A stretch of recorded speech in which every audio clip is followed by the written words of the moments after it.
All right, we'll start with questions for the student athletes. We have shortstop Danny Soretti and right-handed pitcher Austin Love. We'll start with Gregory Hall.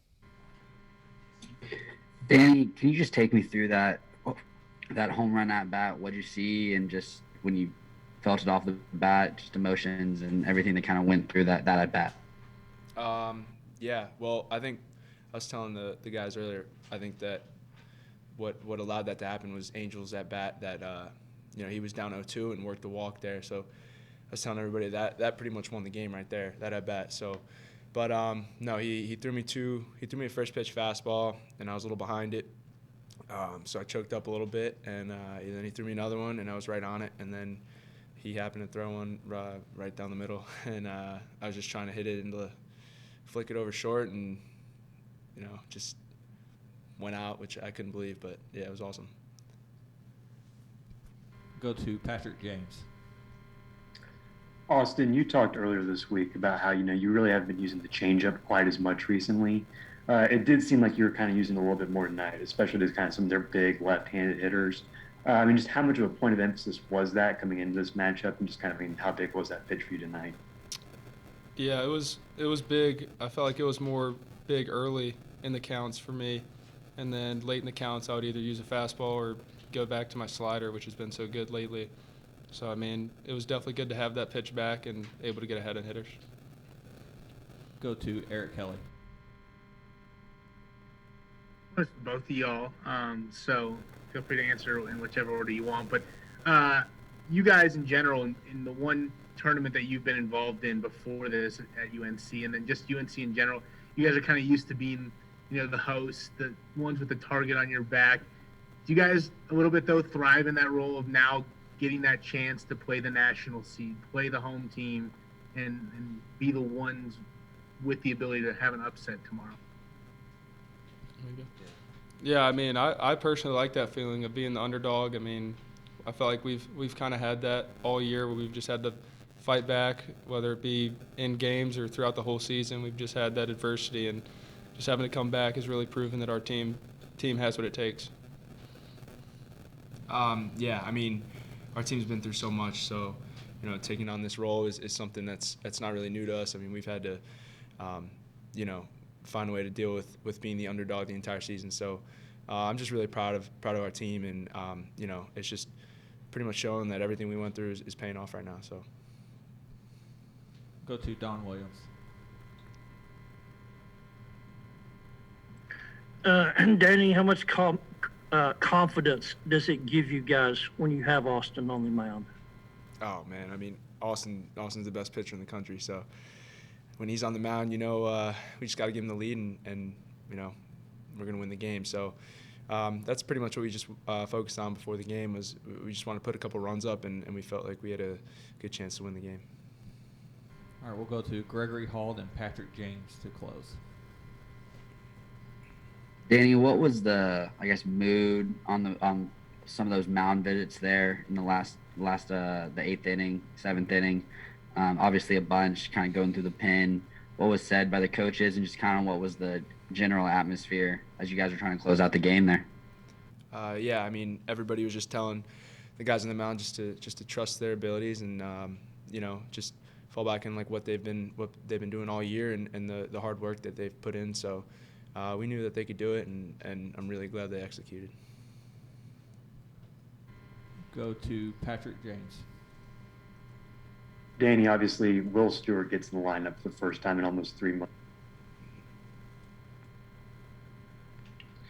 He gets 3 RBIs for you guys, Will does. Just how have you seen him kind of progressively kind of coming along just on his way back from injury, and just kind of what it means to have him kind of make the impact that he did tonight? Yeah, first of all, it was unbelievable to see what he was doing today. It's really hard to do. He hasn't seen live pitching in I don't know how many months, and he came up and it looked like he had 200 at-bats under his belt. So, but that's just Will. He sees the ball, he hits it, and that's him. So I'm really glad he did that, and he helped us out a ton. And I think it's a testament to all the work he put in to get back from that injury. So I'm really happy for him. All right. Thanks, guys. Appreciate it. We'll have Coach Forbes in here in just a few moments. Don't leave me. start, do you want to do an opening statement? Sure, I can. Is this one all right? Does it matter which side? All right, we'll start with an opening statement from Coach Forbes, then we'll jump into questions. Coach? Guys, I hope everybody's well. What a game. That's two really good teams going at it, for 27 outs or however many. Yeah, was it 27 outs? Yeah, because they were the home team. And I'll tell you what, that was a team win, and that's what I'm proud of. A lot of guys contributed. I have a lot of respect for Coach Savage and UCLA, so I knew we'd have to play well to win. I thought our bullpen came in and did their job, and we got, one of the more impressive things I thought offensively is we only struck out 6 times, and 3 of those were by one batter. And we faced, you guys saw those arms. They were good arms. So, to get that first one in a regional is important. And we're excited to play Texas Tech tomorrow night. All right, we'll start with questions, and we'll start with Eric Kelly. You mentioned it, now taking on the host team, Texas Tech. North Carolina, just when you think of it as a brand name baseball-wise, isn't exactly, the small fish kind of team. Usually you guys host and are the favorites. But it sounds like, just talking to your guys, Danny and Austin, that this is a role that you guys are still kind of comfortable in somehow. Why do you think that's a role that, you guys have been able to embrace this year? Well, I didn't, make a lot out of it at the beginning of the year, but our guys made some out of it. When the preseason rankings came out, we weren't picked in the top 50 in most polls, and we weren't picked to be in the postseason. I don't think we were picked to finish in the top 8 or 10 in the ACC. And we felt like we were better than that. We had a chance to be better than that. We knew we were going to be young. And then we lost those 2 arms, but we kept plugging. And that's definitely, what we've used all years. This team has to play with an edge. This team has to play with a chip. They have to be aggressive. They can't back down. We've had some teams at UNC where you could play an average game and it would still happen. The talent was so deep. With this team, we knew, hey, we had to really bear down and not back down from anybody. And they've kept that all year. And sometimes that can be a good thing. Go to Patrick James. Coach, you talked earlier this week about the idea of finally being able to kind of make the end call in these sorts of situations, and you end up kind of having more than a few of those. Obviously, one of those was going to Caden there in the 7th and taking out Austin. Just what went into the decision to make the switch then, and just kind of, how difficult of a move was that to make, just considering what Austin has meant to you guys? Yeah, no doubt. You do a lot of prep, and even more than we used to because you have so much video available, and our assistant coaches do an unbelievable job. Coach Gaines, our pitching coach, Coach Wierzbicki with our defensive placement, and Coach Howell, who has been in the dugout, as a pitching coach at Georgia Tech and at UNC Wilmington. So we talk about it, and we talk about these situations before they happen, and ultimately you have to make the decision. And that's where I'm thankful I was a pitching coach so long, because the decision just has to be made. It's the toughest decision a coach or a manager makes. It's when to make a change on the mound. But we liked that matchup better. We felt good about it. And even if they pitched hit, we felt good about who Caden would face in that situation. Go to Don Williams.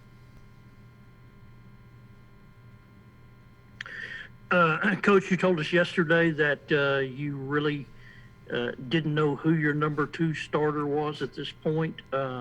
After tonight, who are your considerations to get the ball tomorrow night? Man, that's a great question. The good thing is the game isn't until 8 p.m.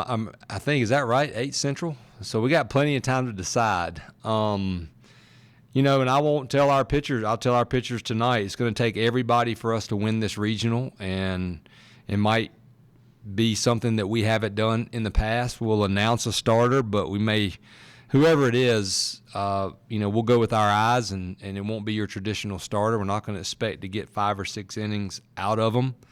I would say that the 2 candidates will probably be Connor Olio and possibly Gage Gillian, even though he threw an inning tonight. Go to Gregory Hall. Scott, you mentioned how proud you were of your guys for this being a team win. Obviously, a lot of mound visits were made in those final innings. Just what were you saying to the guys coming in those final innings? Yeah, well, I've learned, and some of it has been the hard way from being in a lot of postseasons, how important it is to make sure your guys, you have to play mentally tight and smart, but you have to play loose when you get in the postseason because everybody knows what's at stake, and that helps you play better. So I just constantly remind our guys of two things now that the postseason has started. You have to be aggressive. You don't want to look back and feel like you're on your heels. And then you gotta make yourself play like you're a little leaguer, as loose as you can, because this is why you put all that work in to have a chance to get to the postseason. Because once you get in that 64-team field, anything can happen. And I also reminded them when you go on the road, because we've been there, when you're hosting a regional, you have more pressure on you. I felt it at home many times. Heck, in 2013, I felt like if we didn't get to Omaha, we were failures because we were number one in the country all year, and it shouldn't be like that. So I learned from that. Regardless, you just have to play. It's a new season. And I felt like our guys, they had that good look in their eyes, and our pitchers knew, hey, it was going to take everybody in short stints, and that's the way it's got to be the rest of the year. But, you look at that, like Danny said, Angel having that type of at-bat. We talk about making plays. Frick had let a couple balls by him, and then they pitched hit a kid that could fly, and that was a tough play, and he made that play in a big situation. So that was really neat to see. Go to Patrick James. Coach, it had been about 3 months since you'd had Bull Stewart play a single game. Just what made you feel like, he was ready, coming off the injury, and just kind of what has that progression been like with him over these past 3 months? Yeah, generally the hamate bone, you come back a little quicker than Will did. But Will, being who he is, was out in the outfield one day and dove for a ball when we told him he wasn't allowed to do that. So he had a little bit of a setback. It jammed it a little bit. But, we knew he was getting close. We've tried different type of gloves, different types of tape, on the bat to loosen the pain. And he told me about a week and a half ago, hey, Coach, I think I'm ready. And I said, okay, well, that's good, but you haven't seen live pitching in a long time. So we had a lot of BP, a lot of Coach Wiersbicki and Coach Howell throwing as hard as they could. And then this week he got to face hitters on Monday after we had the selection show. And they were all 90, 90 plus, so that helped him. He looked good. He hit a home run. And, we thought Will would have 100 and 150 at-bats possibly this season. He was a starter for us last year, but he kept lifting and kept working. And I just felt like, hey, he's looked good, and that's just a situation where you go with your gut. All right, we're going to go to Eric and then Don to close. It was a short question. Don't know how short of an answer it is. What's the challenge in the team that you're facing tomorrow? Man, I'm really close to J-Bob, so I've known them a long time. A lot of respect for the program. Way back when he was at a junior college, and I'd come down to Texas and try to steal a couple Texas kids at those JUCOs when I first got to UNC. They have a ton of tradition like we do. They play really well at home. They're well coached. They have a tough team, so we'll have our work cut out for us. But this is why you do it. The challenges are obviously they're balanced throughout the lineup. They've got some superstar power, and they've got a lot of strike throwers on the mound, which is why they're a national seed. So we're looking forward to competing against them. All right, we'll finish with Don.